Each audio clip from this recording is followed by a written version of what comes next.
எல்லாமே பார்த்துக் கொள்வீங்க.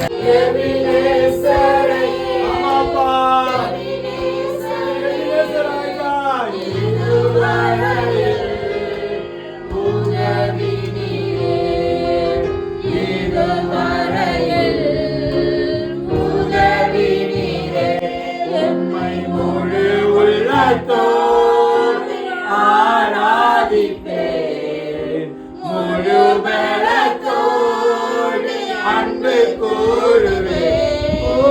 ஆராதனை ஆராதனை ஆள் கூடும் எல்லாம் கூடும் ஒரு வார்த்தை சொன்னால் போதும்.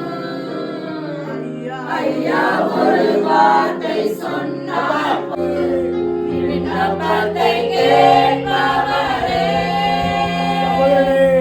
என் கண்ணீரை காண்பவரே சுகம் தருபவரே ஸ்தோத்திரம் இயேசையா. ஜெபிக்கிறோம். ஆண்டவரே திருநெல்வேலியில தகப்பனே உம்முடைய தகப்பனே தாசர்களை நீர் அனுப்பினதற்காக நன்றி. ஆண்டவரே எத்தனையோ தேவதாசர்களுடைய ரத்தம் சிந்தப்பட்ட இந்த பூமியில ஆண்டவரே உம்முடைய ஜனங்கள் தொடப்படுவார்களாக. ஆண்டவரே இன்னும் அநேக ஜனங்கள் உண்மை அறியாது இருக்கிறாங்களே, இன்னும் அநேக ஜனங்கள் உண்மை தெரியாம இருக்கிறாங்களே, அவர்களுக்கு சத்தியம் அறிவிக்கப்பட, சரியான சத்தியம் அறிவிக்கப்பட என் தேவன் நீர் தகப்பனே ஊழியர்களை அனுப்பும்படியாக தகப்பனே வேண்டிக் கொள்கிறோம். ஆண்டவரே எங்களை பயன்படுத்தும்படியாக வேண்டிக் கொள்கிறோம் சுவாமி.